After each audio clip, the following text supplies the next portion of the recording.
Hi. I want to talk today about what to do when you're not feeling motivated. We all get those days when we're completely, and I'm not talking about, just a mild, oh, I'm not feeling up to it today, but when you feel so flat, so demotivated that you cannot do anything. You feel slightly depressed, low, lack of enthusiasm to do anything. You don't feel like going out. You don't feel like seeing your friends. You don't feel like doing anything. Basically, it saps you. Yes, you have no energy, and you just feel completely, you know, unable to do anything, whether it's work, fun, to find any joy in anything. Now, first of all, this is normal. We all have days when we're not going to feel like it. Women, especially with our hormones, there are going to be times of the month that, of course, because of what's happening in our bodies, we're going to feel a bit more moody. We're going to feel a bit lower. We're going to feel our mood is going to change. And we accept that that's part of our cycle. And I'm not necessarily saying you should revel in it, but I'm saying, accept that that's hormonal. That's your body doing what it needs to do. But I'm talking not specifically about hormonal situations. I'm talking about days. I get those days where literally I feel like doing nothing. And in the past, I would just wallow in that self-pity in, I don't feel like doing anything. I'm completely demotivated. And then I allow the negative thoughts to start to cascade and to, one after the other. I'm lazy, I'm demotivated, I can't be bothered. All these thoughts start coming. Now, the danger is if you allow the thoughts space in your head, they're going to build a castle. So what we want to do when we get demotivated is deal with it.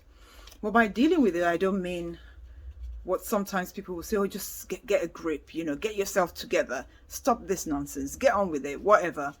Nothing wrong with this kind of pep talk. Sometimes people need that.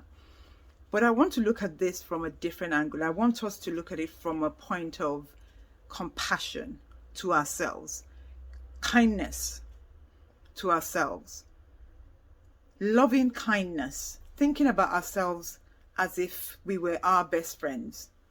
So imagine if your best friend came to you and said, I'm feeling really low. I have no motivation. I feel very demotivated. I'm feeling sad. You wouldn't say, get a grip and get on with it and stop whining, would you? No, you wouldn't. So it's the same thing I want you to apply to yourself. So first of all, in this discussion, I want us to think about it as we're coming at it from a place of kindness and compassion to ourselves.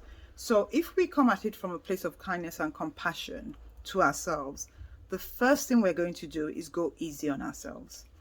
We're not going to try to drum energy up from where we don't have any. We're not going to say, stop being lazy, stop being whatever.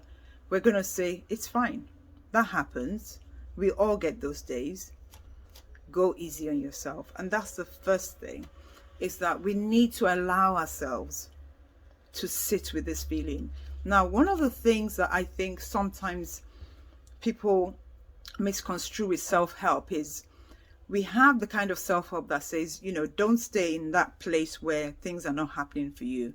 Don't stay in your comfort zone. Don't stay in that space where you have all these limiting beliefs. All of that is great.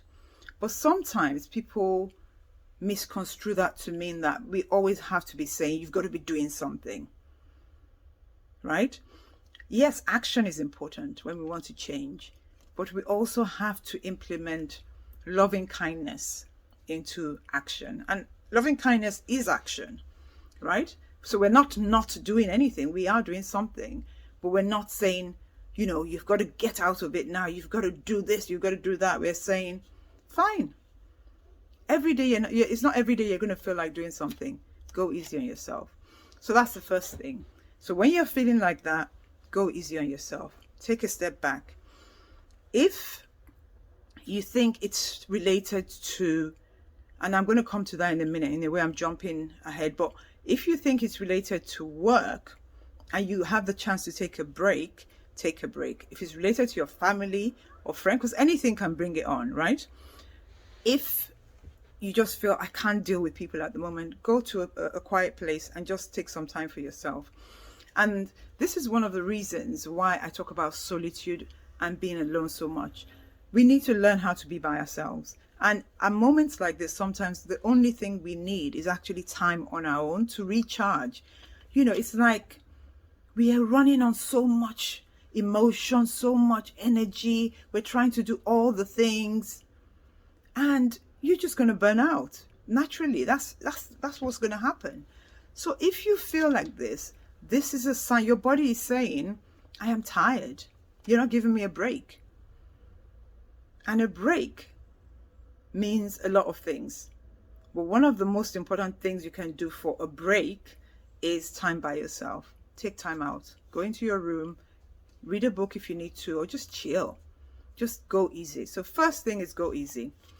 The second thing is give yourself time to go easy. Sometimes I just say, I'm going to take an hour out, or I just leave work. For me, being online, sometimes the whole thing just gets a bit too much. And also when you work in an area where you're dealing with people, right? Where you're taking in people's energies and you're trying to help people with their issues, it can be very draining. So I take time out. I give myself time out. If it's an hour, I take an hour out and I do anything, whatever I want to do. And then when I come back, the next thing I want to do is understand where this is coming from. This is where you do the digging. Now, sometimes it's coming from just, I'm stressed, I'm tired. Your body's saying, I haven't, you're just going too fast for me. I need a break. And that's fine. Sometimes it's coming from other issues. So for example, with business, with entrepreneurs who I deal with, sometimes what's happened really is they're overwhelmed. They're doing so much and they're trying to they're trying to get clients, they're trying to do this, they're investing money in this. And at some point they start to get scared. Is this the right path for me?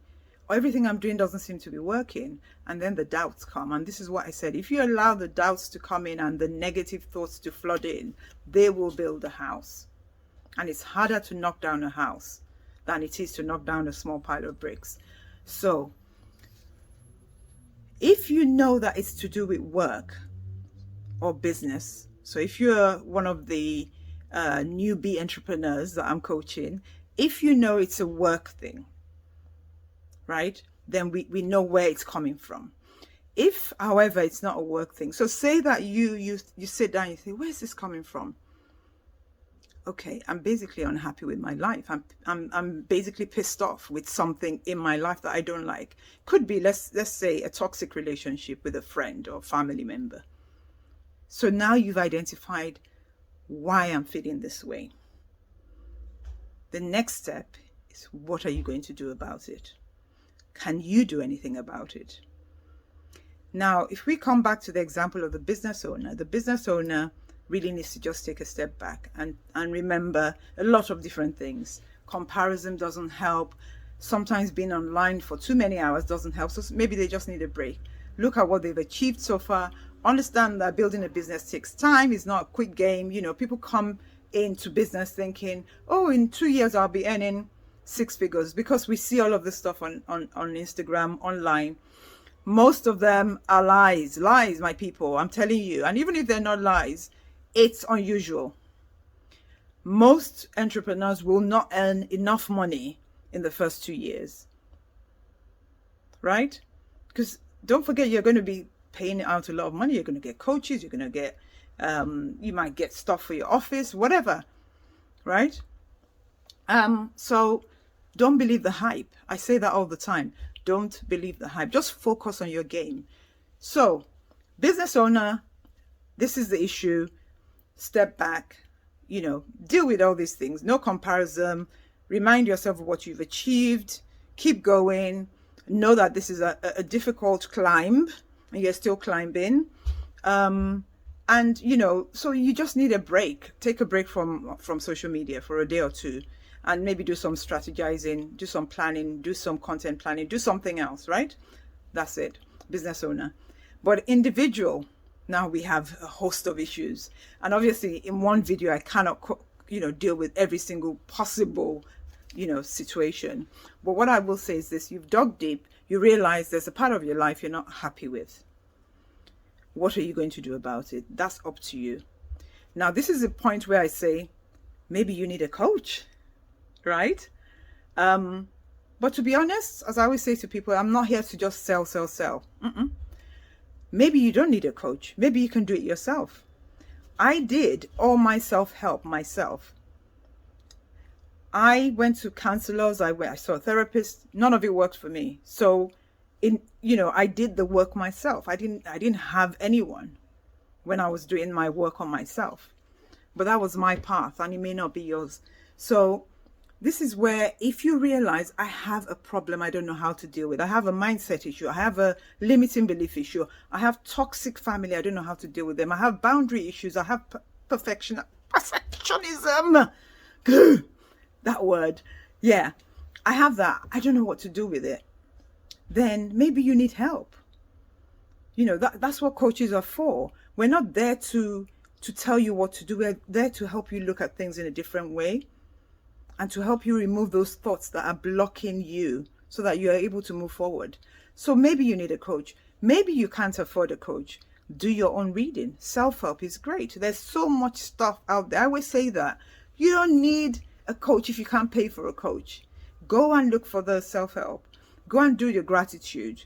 Go and do your journaling. Do your affirmations. All of this stuff is there and it's free. You don't need to pay for those things. But I believe in coaching. Of course, I believe in coaching. I'm a coach. But I know that it's not available or accessible for everyone. So if it's not accessible to you, that's the option. Finally, if you dig into your mood and you kind of think, there's nothing really, I'm just feeling off. That's fine. Nothing wrong with that. We all have off days. We all have off days. If there's no specific reason, if there's nothing you can pinpoint, if there's nothing that's lingering at the back of your mind, if there's no issues that you haven't dealt with, if you just feel, I'm just feeling off, that's fine. Just take a break. Get off social media. Please do. Get off social media. Go and do something fun. Lean into what makes you happy. That's my favorite saying. Lean in to what makes you happy. Put on your favorite song. Dance in your room. Sing, watch a funny movie, eat, go out with friends, have an ice cream, have a drink, not too many, but you can have a drink. Do what makes you happy and take a break. You will feel better for it. And finally, to round off, if you know that something is holding you back, so I've spoken about the people that have identified that actually I have an issue, I have a toxic family member, I have boundary issues, I have whatever it is, right? The one thing you can do for yourself, apart from the self-help, if you decide not to go down the coach or therapist route, is look at your habits. And this is one of the most important things you can do for yourself. Anyone.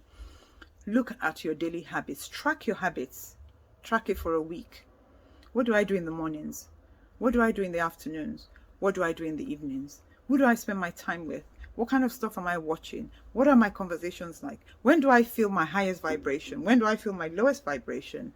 You see, when you track your habits, you will see a pattern. You will definitely see a pattern. And that pattern will tell you what is holding you back. That pattern will tell you why you have issues. And if you can identify the habits, then what you need to do is to work on dismantling the habit. It's not always easy, but it's possible. You just need to be committed to it.